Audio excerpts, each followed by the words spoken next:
Hello friends, Sulekha Gupta sociology पढ़ रहे हैं। चैप्टर है आपका 5th, ग्रामीण नेतृत्व यानी कि ग्रामीण नेता।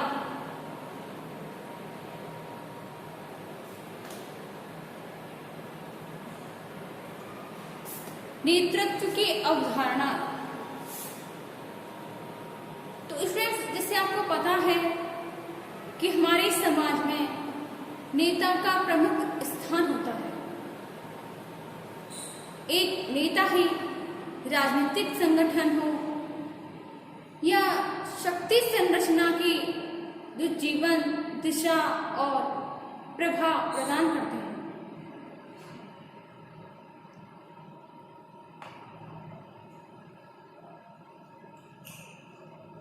नेता प्रत्येक समाज की शक्ति संरचना में कुछ ऐसे अपना योगदान देते हैं, लोगों को प्रोत्साहित देते हैं, प्रेरणा देते हैं, उनका मार्गदर्शन करते हैं और लोगों को क्रिया करने के लिए प्रभावित करते हैं। और ऐसी क्रिया को ही हम नेतृत्व और ऐसे व्यक्ति को हम नेता कहते हैं। नेता शक्ति धारण करने वाले, शक्ति केंद्र, शक्ति अभिजात कह सकते हैं।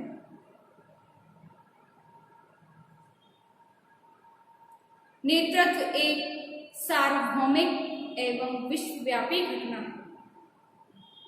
जहां भी जीवन होता है वहां समाज होता है, और जहां समाज होता है वहां पर नेता होता है। व्यक्ति की प्रतिभा और सामाजिक परिस्थितियां मानव में नेतृत्व के भाव जागृत करती हैं, और वही प्रभाव और प्रभुत्व ही नेतृत्व को जन्म देता है। नेतृत्व की अवधारणा देखी है।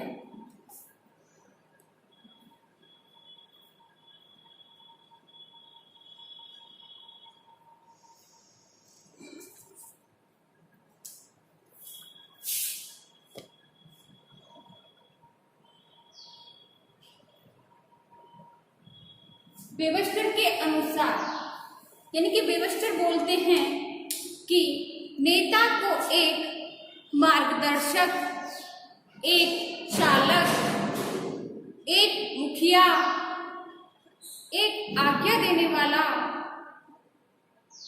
या संप्रदाय का मुखिया, व्यवहार, मत तथा कार्य में आगे जाने वाला, दूसरा जिसके अनुगमन करते हों, इन विभिन्न रूपों को परिभाषित करते हैं, वही नेतृत्व की संभावना को प्रकट करते हैं।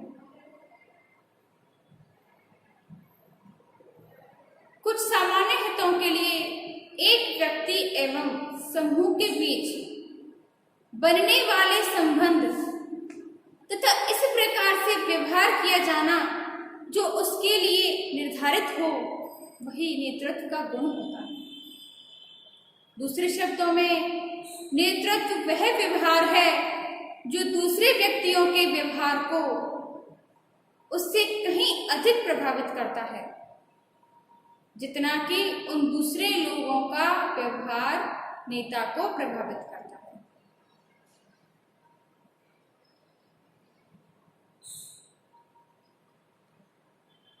नेतृत्व किसी लक्ष्य के लिए, जिसको वे वांछनीय मानते हैं, सहयोग करने के लिए जनता को प्रभावित करने की क्रिया होती है।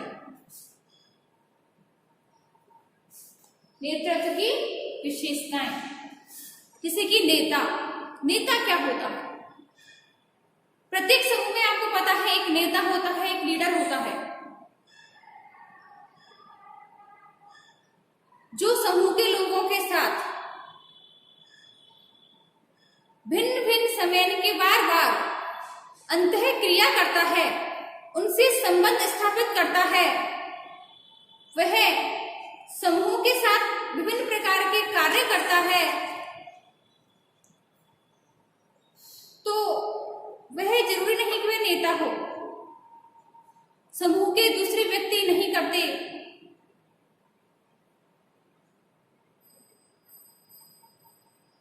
जो नेता होता है वह समूह में सभी सदस्यों के लिए कार्य का बंटवारा कर देता है।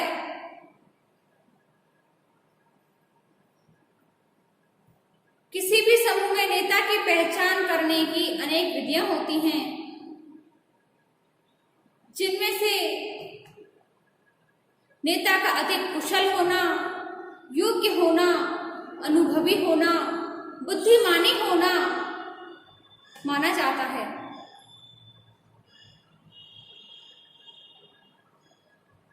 दूसरी विशेषता है हमारी अनुगामी।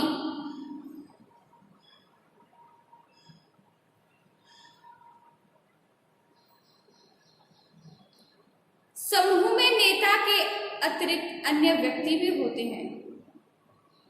समूह में एक अकेला नेता ही काफी नहीं होता, नेता के लिए और सदस्यों का भी होना आवश्यक होता है, जो कि नेता का अनुगमन करते हैं। जो नेता होता है और बाकी के जो सदस्य होते हैं, जो नेता का अनुगमन करते हैं, उनका कहना मानते हैं, उसके अनुसार कार्य करते हैं, वो अनुगामी कहलाते हैं। और बिना अनुगामी के कोई नेता नहीं हो सकता। अतः जब तक कुछ ऐसे व्यक्ति नहीं होंगे जो एक व्यक्ति की आज्ञा माने या उसका अनुगमन करें, तब तक नेतृत्व का गुण जो होता है उत्पन्न ही नहीं हो सकता।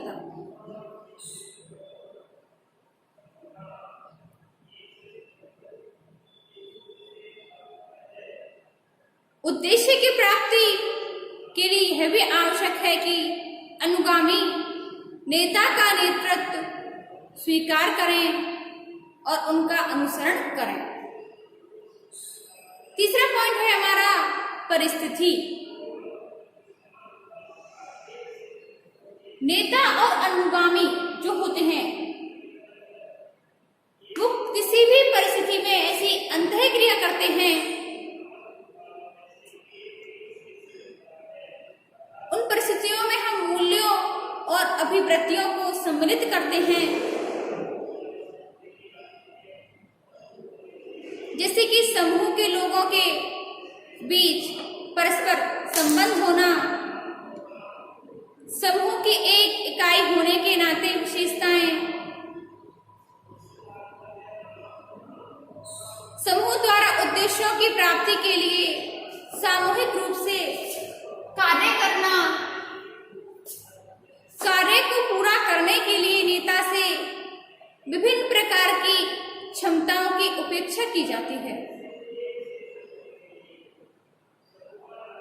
जैसे कि हमारे नेता में एक नेता, अनुयायी, परिस्थिति और कार्य, ये महत्वपूर्ण 4 पक्ष हैं जो कि एक नेता में होने चाहिए।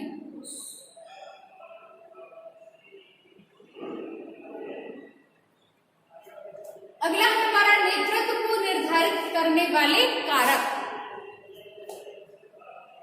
कि ऐसे कारक कौन से हैं जो हमारे नेतृत्व को निर्धारित कर सकते हैं। इसमें पहला आता है आयु।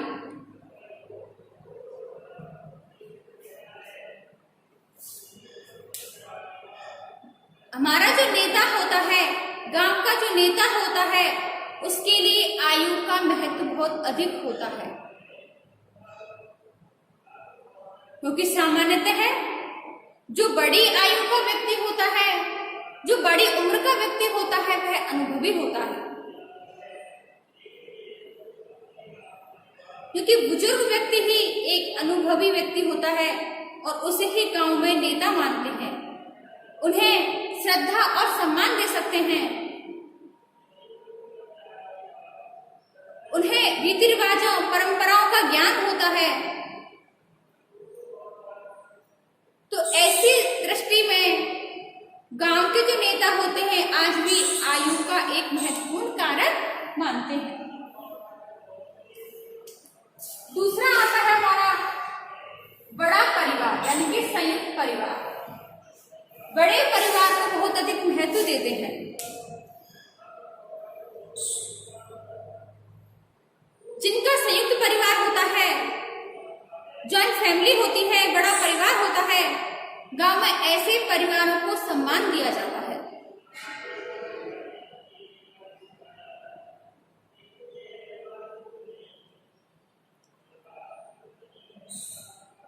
ऐसे परिवार में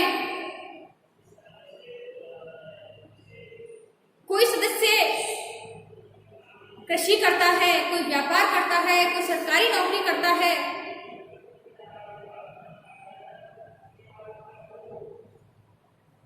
ऐसे परिवार में लोग अधिक सम्मान देते हैं। ऐसे जो परिवार होता है बड़ा, उनके रिश्तेदार भी काफी हो जाते हैं, क्योंकि बड़ा परिवार होगा उसके नाते रिश्तेदार काफी सारे हो जाते हैं।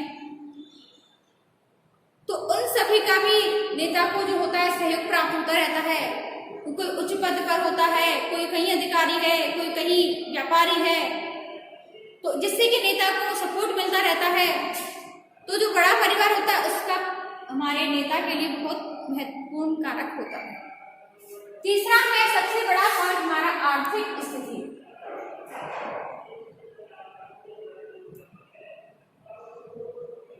तीसरा पॉइंट आता है हमारा आर्थिक स्थिति।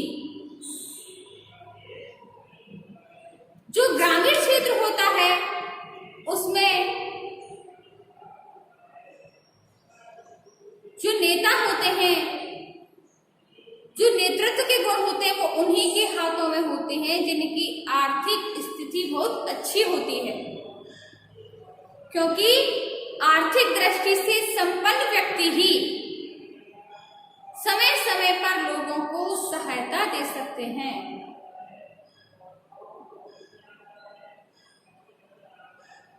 चौथा पॉइंट है हमारा शिक्षा।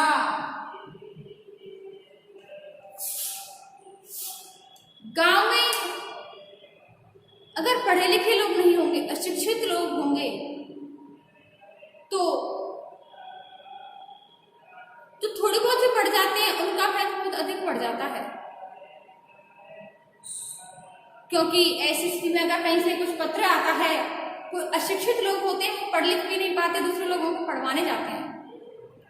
तो जो थोड़े लोग जो थोड़ा भी पढ़ जाते हैं उनका महत्व मान सम्मान बहुत अधिक बढ़ जाता है। तो ऐसी दृष्टि में पत्र लिखने का काम होता है, सरकारी कामकाज होता है, हिसाब किताब करना जो होता है वो शिक्षित व्यक्तियों को दे दिया जाता है। और शिक्षित व्यक्तियों का गांव में दबदबा हो जाता है और वे व्यक्ति नेता के रूप में भी स्वीकार कर लिए जाते हैं।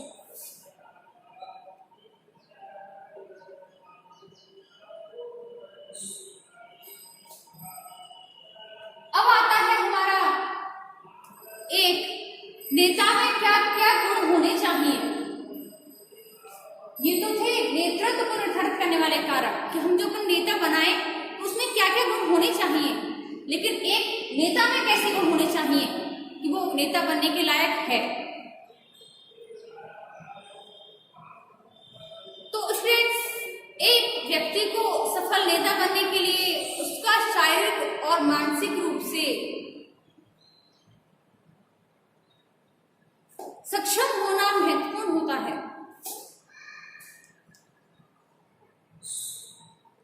जैसे कि एक नेता जो होता है सहानुभूति रखने वाला हो, अच्छा वक्ता हो, अगर वो स्पीच दे तो भीड़ में एक सबको प्रभावित कर दे, अच्छा मनोवैज्ञानिक हो, ईमानदार हो, दयालुता हो। ऐसा जो व्यक्ति होता है वो नेता में ऐसे व्यक्तियों के जो गुण होने चाहिए, सबसे पहले शारीरिक गुण होने चाहिए। शारीरिक दृष्टि से हष्टपुष्ट हो, लंबाई ठीक ठाक हो, देखने में सुंदर और आकर्षक हो, उसको नेता के रूप में अधिक पसंद करते हैं। साथ ही दूसरा पॉइंट, बुद्धिमानी हो, वह सामान्य लोगों की तुलना में अधिक बुद्धि रखता हो, किसी भी विकट परिस्थिति में निर्णय लेने में सक्षम हो, लोगों को मार्गदर्शन कर सके, उन पर नियंत्रण रख सके, वही व्यक्ति एक अच्छा नेता हो सकता है। तीसरा, आत्मविश्वास। नेता में आत्मविश्वास के भी गुण होने जरूरी होते हैं। कई बार उसे बहुत संघर्षमयी परिस्थिति से जूझना पड़ता है। साहस, आत्मविश्वास से और अपने भाषण से लोगों को आकर्षित करता है। चौथा है सामाजिकता। नेता व्यवहार कुशल होना चाहिए। लोगों में, व्यक्तियों के प्रति उसे सामाजिकता का गुण होना अति आवश्यक है। संकल्प शक्ति। नेता की संकल्प शक्ति सामान्य लोगों की तुलना में कहीं अधिक होनी चाहिए, जिससे कि संकल्प शक्ति के आधार पर व्यक्ति निर्णय ले सके, उत्तरदायित्व निभा सके, आत्मसंयम रख सके। छठवां, परिश्रमी। नेता बनने के लिए यह आवश्यक होता है कि वह कठिन परिश्रमी हो, कठोर परिश्रम और लगन के साथ अपने उद्देश्यों को पूरा करे। क्योंकि अगर नेता अधिक परिश्रमी होगा तो उसको देखकर लोग भी उसका अनुसरण करेंगे, जिससे गांव में व्यक्ति की प्रतिष्ठा अधिक होगी। अब है हमारा नेतृत्व के प्रकार कि नेता के प्रकार। नेता कितने प्रकार के होते हैं? तो नेता राजनीतिक नेता भी होते हैं, प्रजातंत्रात्मक नेता होते हैं, नौकरशाही नेता होते हैं, कूटनीतिक के नेता होते हैं, सुधारक होते हैं, आंदोलनकारक होते हैं, सिद्धांतवादी नेता होते हैं।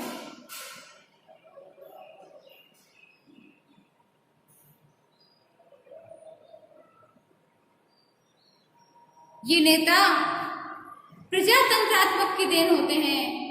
कुछ राजनीतिक दल कानून व्यवस्था को बनाने के लिए, कुछ कार्य प्रणाली को बनाने के लिए आंदोलन में विश्वास करने वाले ये नेता होते हैं। अगला है हमारे, आपने देखा होगा स्टूडेंट्स कि गुटबाजी, कि गांव में अधिकतर गुट बना लेते हैं, दो पक्ष हो जाते हैं।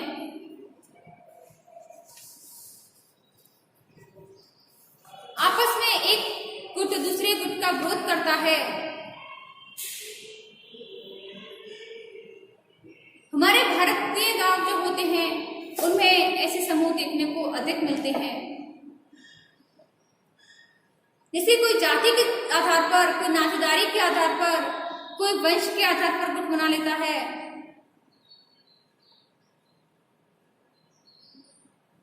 जातियों में हमें कई छोटे छोटे समूह देखने को मिलते हैं जो शक्ति और निर्णय लेने में महत्वपूर्ण भूमिका निभाते हैं। ये हमारे समाज की संचार व्यवस्था होती है, लोगों के मूल्य से परिचित कराते हैं, इन्हें हम गुट कहते हैं। भारतीय राजनीति में गुट एक ऐसा शब्द है जिसे राजनीतिक समूह के रूप में लिया जाता है, जो सकारात्मक सामाजिक प्रकार्य होता है।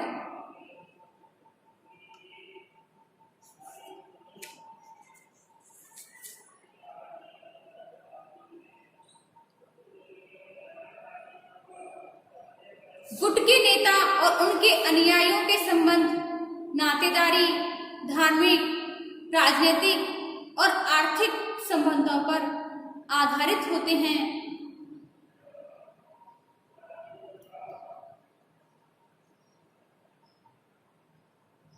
गुट मुख्य रूप से शक्ति समूह के रूप में कार्य करते हैं।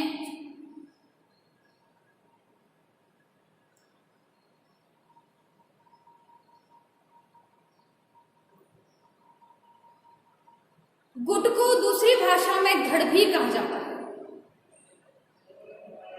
हमारे समाजशास्त्री लेविस ने एक रामपुर गांव की अध्ययन किया था। वहां पर छोटे छोटे 12 स्थानीय समूह का उल्लेख किया उन्होंने। वहां पर जो उनकी स्थानीय भाषा धड़, उसमें धड़ का शाब्दिक अर्थ इस शरीर का ऊपर का भाग होता है, जिसे हम धड़ कहते हैं। धड़ के सभी सदस्य एक संगठन का निर्माण करते हैं। जिस प्रकार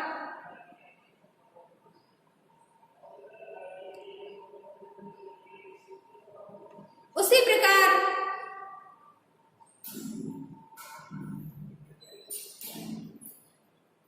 जो नेता होते हैं वो सभी गुट को एक समान, एक रूप में बांधकर रखते हैं। तो स्टूडेंट्स, आज हमने अपनी इस वीडियो में नेतृत्व के गुण देखे, उनके प्रकार देखे, उनकी विशेषताएं देखी। इससे आगे हम अपनी अगली वीडियो में देखते हैं। धन्यवाद।